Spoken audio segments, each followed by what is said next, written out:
Now that you already have the knowledge on how to generate your traffic to your profile, do you know that finding a freelancer to work with you is something to learn too?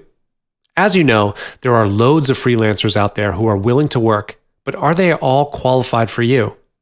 This is an important question to ask because you don't want to hire them without knowing them. The quality of your freelancer is equal to the quality of your product at the end of the day. So, how can you approach your freelance to work for you with quality assured? Let's get started. Nowadays, people can't live without the internet and their social media account.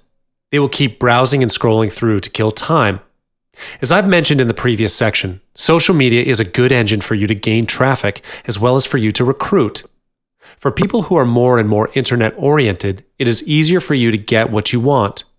You could filter your friends list according to your recruitment needs. Use filter software like Manage Filter to speed up your findings so you could double up your work. Also, there are groups and pages for freelance jobs on Facebook.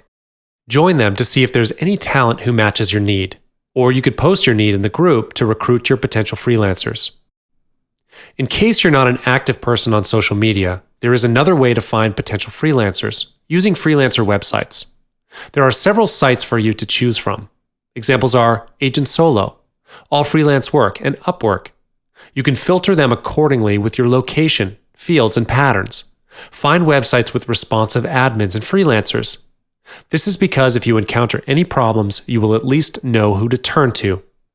Before you go into the website, make sure you understand their terms, policies, and conditions, especially on credit transferring and refunding issues.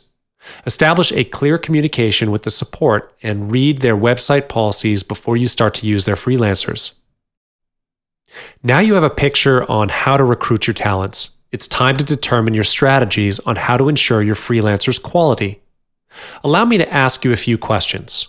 If you're a buyer, how would you go about choosing a freelancer to work for you? What kind of products would you expect from your talent that you have hired?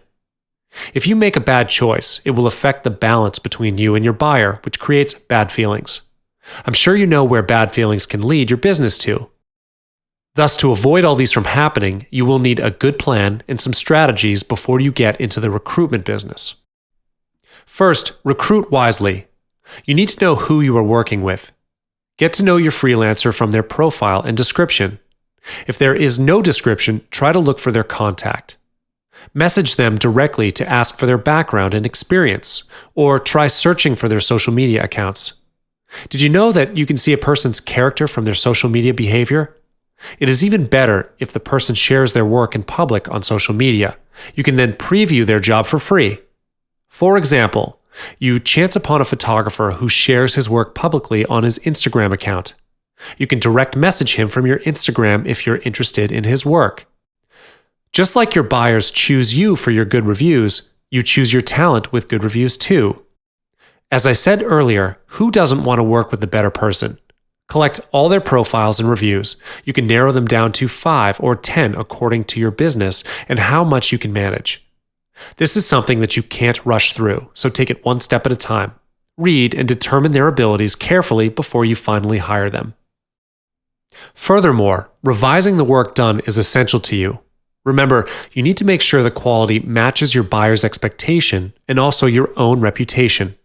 Otherwise, buyers may doubt your ability and also the reviews you get. This is why the talent you hire plays an important role in keeping you as a successful broker. You need to be strict on the quality. Despite telling your talent what it is your buyer needs, I would suggest you to revise the work done before delivering it to your buyer. It is always good to double and triple check to assure the quality and correct any mistakes. Since they have already done most of the work for you, there is nothing to lose in spending some time to double check their work. Also, by revising the work done, you're able to have a deeper understanding on which freelancer is worth to work with, and you may even consider a long-term buyer-seller relationship. In order to have time to revise their job, you will need to speed up the exchange. It is not just about the issue on checking, but also to avoid delayed deliveries to your own buyer. For example, you promise your buyer a 7-day period to complete your job, so you have to request a 5-day job done from your talent. Give yourself at least 2 days to review the job if you have a couple of businesses going on. Schedule yourself to check on the working process from time to time so that you can give some advice if the working process is slow, or if your talent meets some problems which he's not able to resolve himself. Do not hesitate to help your talent. A little help from you may mean a lot to them. It is not just about saving you from the hassle of late deliveries, but also to build up your reputation amongst them to earn their loyalty.